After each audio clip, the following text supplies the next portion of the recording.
welcome to my YouTube channel. बच्चों, today in this video we shall discuss about the megasporangium. And the megasporangium, it is also known as ovule. And where are ovules present in the ovary? I gave you the answer. My question was, where are ovules present in case of angiosperms? So in case of angiosperms, the ovules, they are present in ovary. But in case of gymnosperms, ovules are naked, means they are not enclosed by the ovary. So ध्यान रखना that this is a major difference between gymnosperms and in angiosperms. That in case of angiosperms, angio covered means ovules, they are covered by the ovary. But in case of gymnosperms, the ovules are naked. Okay, they are not enclosed by the ovary. So angiosperms में ovule present होंगे inside the ovary. Ovules are present inside ovary and the ovules are connected to ovary. जहाँ पे ये connected होंगे वहाँ पे एक cushion like structure होगा and that cushion like structure is known as placenta. And the ovules, they arise from placenta. So always remember, for example, अगर हम बनाए female part means pistil और ये ovary है. So ovary में suppose यहाँ पे एक soft cushion like structure है and this structure is placenta. From this placenta यहाँ से एक stalk निकलेगी और यहाँ पे एक ovule इस तरह से connected रहेगा. So this is ovule. This is a soft cushion-like structure, that is placenta, and the stalk. This stalk which is connected the placenta and the ovule. This stalk is known as funicle. So three things. Ovules, जैसे आपने देखा होगा tomato को आप cut करते हो. For example, this is a tomato. और यहाँ पे इस तरह से इसमें लोक्यूल्स है, 1 2 3 लोक्यूल्स है सपोज, एंड बीच में आपको एक अभी पका नहीं है पूरी तरह से ये tomato, it is green tomato means अभी ये पूरी तरह से राइपन नहीं हुआ है. सो बीच में आपको क्या दिखेगा, एक soft cushion like white white structure नजर आएगा. That structure is placenta. और प्लेसेंटा के साथ ऐसे यहाँ पे सीड्स अटैच होंगे. So seeds, I told you that seeds कहाँ से डेवलप होंगे, ओव्यूल ही सीड्स बनाता है. सो ये ओव्यूल लगा लो. ओके, जो ये टमाटो है ये पूरी ओवरी है और जहां पे ओव्यूल्स कनेक्टेड है वो प्लेस है प्लेसेंटा. सो अब हम आ जाते हैं अपने इस स्ट्रक्चर पे, क्योंकि अभी फर्टिलाइजेशन नहीं हुआ है. सो अभी सीड्स का डेवलपमेंट और फ्रूट का डेवलपमेंट भी नहीं हुआ है. सो हम क्या देखेंगे कि ओवरी के साथ एक सॉफ्ट कुशन लाइक स्ट्रक्चर है, दैट इज प्लेसेंटा, और उसके प्लेसेंटा से ही ओव्यूल अराइज होते हैं. So from where ovules arise? They arise from placenta, and the ovules and this placenta, they are connected together by a stalk, and that stalk is known as funicle. Okay, and this is ovule or megasporangium. So ये चीज होगी clear. अब मैंने तो यहाँ पे एक ovule connect करके दिखाया है. So but ऐसा भी हो सकता है that more than one ovules are connected to this placenta. And depending on the arrangement of this placenta or the seeds in the ovary or the fruit, जैसे एक फ्रूट है उसमें सीड्स का अरेंजमेंट कैसा है, या आप बोल दो ओवरी के अंदर ओव्यूल का अरेंजमेंट कैसा है, this arrangement is called placentation. और प्लेसेंटेशन वाला topic you must have covered this in your class 11th. Okay, so placentation, there are so many ways जिनमें प्लेसेंटा पे सीड्स का अटैचमेंट हो सकता है इनसाइड द फ्रूट. सो अब हम चलते हैं और जो आज का हमारा डिस्कशन है मेन, वो है ओव्यूल का structure. So look, there are many types of ovules, but in case of angiosperms, जो मोस्ट ऑफ द केसेस में जो आपको ओव्यूल मिलेगा, that is anatropous ovule. Anatropous means inverted ovule. अब ये इन्वर्टेड किसको बोला हमने, तो देखो अब हम सिर्फ दो ही डिस्कस करेंगे, दो टाइप्स। एक हम डिस्कस करेंगे ऑर्थोट्रोपस ओव्यूल और एक हम डिस्कस करेंगे anatropous ovule. There are many types but they are out of our syllabus, तो हम उनपे नहीं जाएंगे। सो अगर हम ऑर्थोट्रोपस ओव्यूल की बात करें, ऑर्थो मीन्स होता है erect, okay, straight. So this type of ovule, orthotropous ovules, this type of ovules are found in case of gymnosperms. In case of gymnosperms, the ovules are erect or straight. अब एक straight ovule हम किसको कहेंगे? तो देखना, एक ovule में क्या क्या चीजें होंगी, पहले ये पता करते हैं। that ovule, it is covered on outside by the coverings, and those coverings are called integuments. So outside the ovules there will be covering.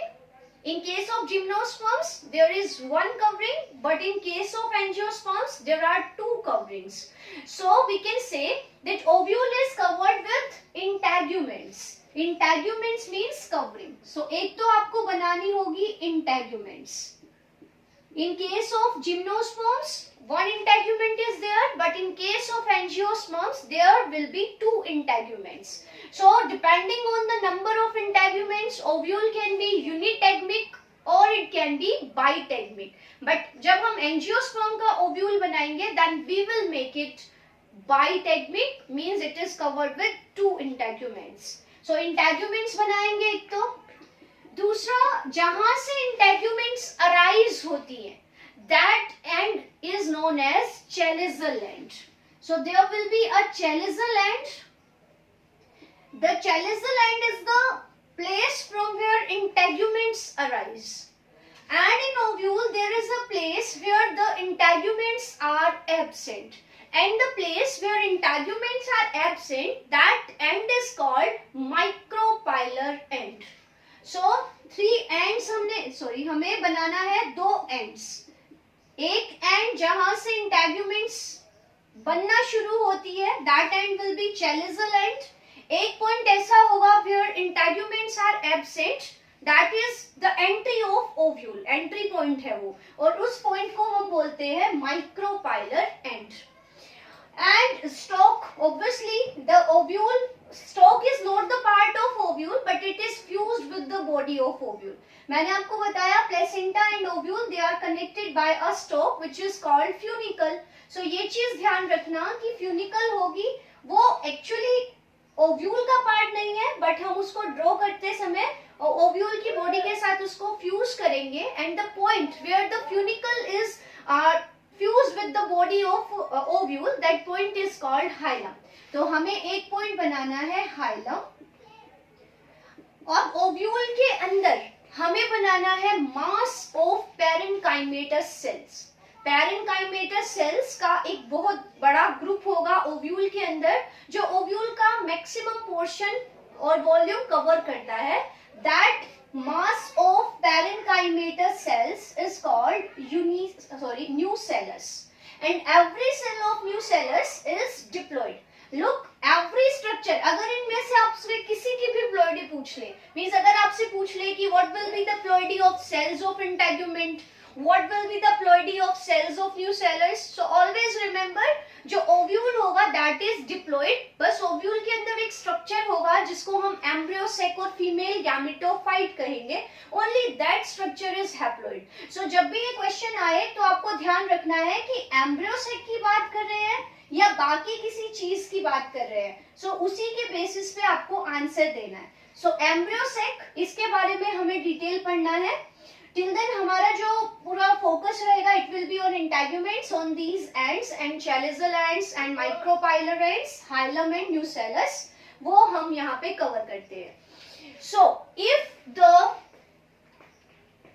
if micropylar end, funicle and chaliceal end, they are on a straight line, अगर वो सारे एक ही line पे है, then such type of ovule will be called orthotropous ovule.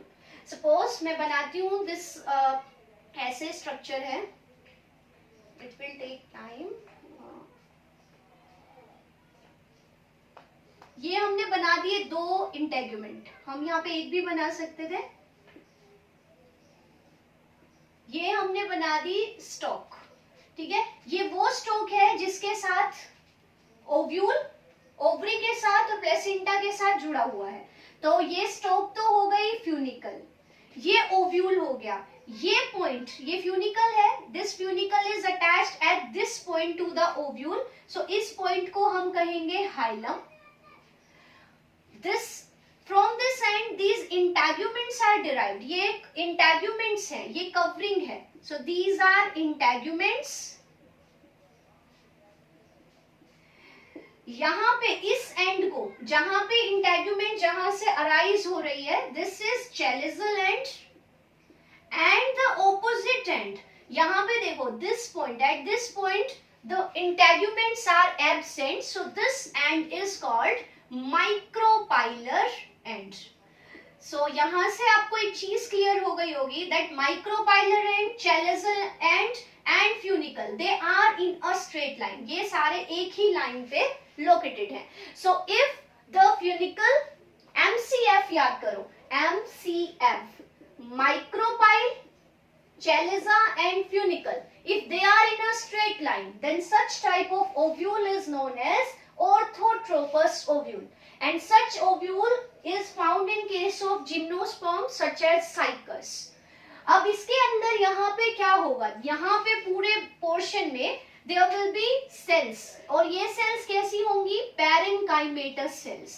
So parenchymatous cells का group होगा, and this mass और group of parenchymatous cell, it is called nucellus. So इतना हमें अभी बनाना है। एम्ब्रियोसेक अभी हम नहीं बनाएंगे, एम्ब्रियोसेक हम बनाएंगे बाद में। So what will be an orthotropous ovule or a straight ovule? If the MCF, micropyle, chaliza and funicle, they are in a straight line, then such type of ovule will be orthotropous. अब anatropous ovule, I told you that anatropous ovule is found in case of angiosperms. So angiosperms का जब हम ovule बनाएंगे, in maximum angiosperms, which type of ovule is present? Inverted. इसका उल्टा करना है अब हमें, इसको हमें रोटेट कर देना है 180 डिग्री पे। So 180 डिग्री पे अगर हम इसको रोटेट कर देंगे तो माइक्रोपाइल और funicle, they will be on the same side. So याद रखना कि अब हमें बनाना है एनाट्रोपस ओव्यूल। अगर आपके एग्जाम में पूछा जाएगा तो वो एनाट्रोपस ही पूछा जाएगा, और it is inverted ovule, inverted ovule. So अगर हम इसको 180 डिग्री पे टर्न कर देंगे, सो क्या होगा, that micropyle and funicle, they will be on the same side and chalazal end will be on the opposite side. So हम इसको बनाते हैं, ये तो हो गई फ्यूनिकल, ओके। सो यहां से हम बनाएंगे ओव्यूल, ये हमने बना दिया इंटेग्यूमेंट।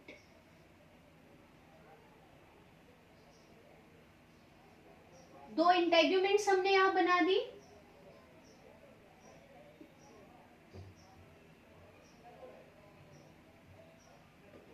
ये हमारे बन गए 2 इंटेग्यूमेंट्स, ठीक है। ये हो गया फ्यूनिकल, द पार्ट और the point where this funicle, ये स्टॉक है, एक साइड में ये प्लेसेंटा से कनेक्टेड होगी, नो डाउट, और यहाँ पे फ्यूनिकल जिस पॉइंट के साथ इस ओव्यूल की बॉडी से फ्यूज होगी, this point will be hilum.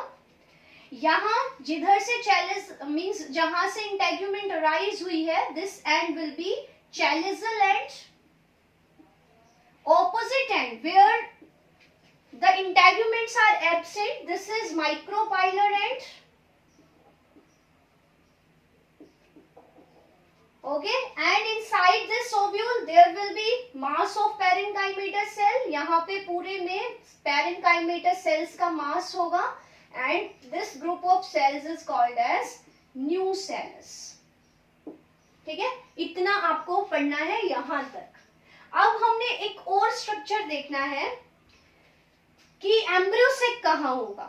So embryo sac will be on the micropylar half, means जिधर माइक्रोपाइल है उधर आपको बनाना है एक एम्ब्रियोसेक। देखो आपकी एनसीईआरटी में इसको फ्यूनिकल को नीचे दिया है और माइक्रोपाइल को भी नीचे दिया है, वो भी एनाट्रोपस है। ये चीज ध्यान रखनी है कि अगर फ्यूनिकल और micropyle they are on the same side, इसी साइड पे माइक्रोपाइल है और इसी साइड पे फ्यूनिकल है, if they are on the same side then this type of ovule is called anatropous ovule. So this diagram आपको confuse नहीं होना है, अगर फ्यूनिकल नीचे कर देंगे माइक्रोपाइल भी नीचे कर देंगे तो सेम थिंग होगी कि micropyle and funicle they are on the same side. Okay, अब एम्ब्रियोसेक बनाना है तो एम्ब्रियोसेक कहाँ बनेगा? एम्ब्रियोसेक यहीं पे बनेगा, इसके अंदर। बट अभी हम उसको नहीं बनाएंगे क्योंकि पहले हम देखेंगे कि एम्ब्रियोसेक एक्चुअली है क्या।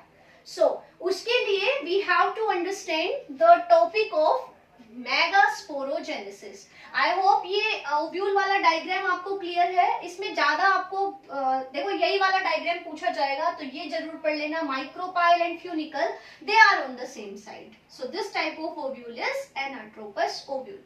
अब मैंने बोला that ovule is the megasporangium, so here there will be formation of megaspores and the megaspores वो जिन सेल से बनते हैं they are called megaspore mother cell. But here you are not seeing any megaspore mother cell. So where is that? तो पहले यहाँ पे हम बनाएंगे मेगास्पोर मदर सेल। सो बात करते हैं मेगास्पोरोजेनेसिस की। So from the name it is clear that it is genesis. Genesis means formation. So it is the formation of megaspores. And the cells which will form the megaspores, they are called megaspore mother cell. So the formation of megaspores from the megaspore mother cells. So यहाँ पे हम लिखेंगे megaspore mother cell और short में we can write it as MMC. So what will be the ploidy of this cell? Obviously this cell will be diploid. So this cell is diploid. This cell will undergo meiosis. Again, which type of division will be there? Meiotic division. So from meiosis there will be formation of 4 cells and these 4 cells will be haploid and the cells are called megaspores. So again 4 megaspores will be formed from a single megaspore mother cell. Okay, and the ploidy will be haploid. So this process of formation of megaspores from the megaspore mother cell, it is called as megasporogenesis. So उसके लिए पहले हमें ये देखना पड़ेगा that ये megaspore mother cell कहाँ पे है। So क्या होता है that न्यूसेलस की ही सेल डिफरेंशिएट हो जाती है and it behaves like megaspore mother cell. और कौन सी cell? Towards the micropylar end.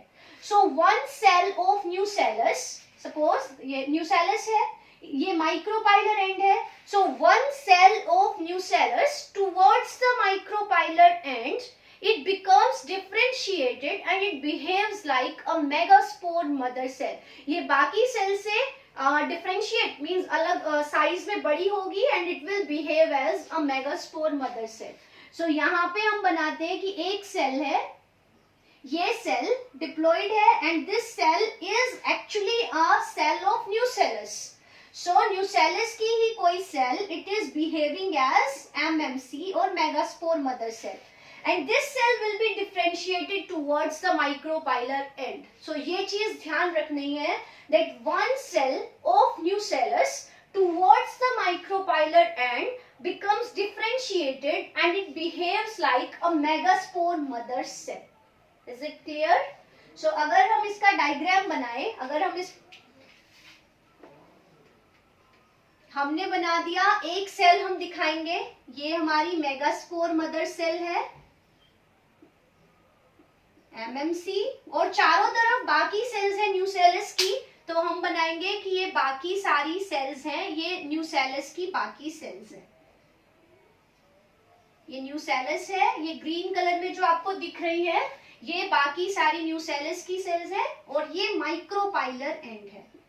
ठीक है, ये एम और माइक्रोपाइलर एंड है। Now this MMC it will undergo meiosis 1। देखो meiosis is a sequential division, it has 2 sequential divisions, means there will be meiosis 1. From meiosis 1 2 cells will be formed and these cells will further undergo meiosis 2 and ultimately it will lead to formation of 4 haploid cells.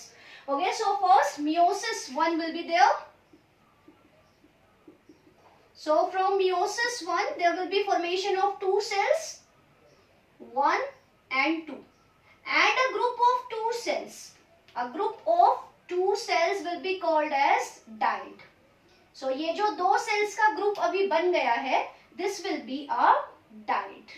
Diet means group of 2.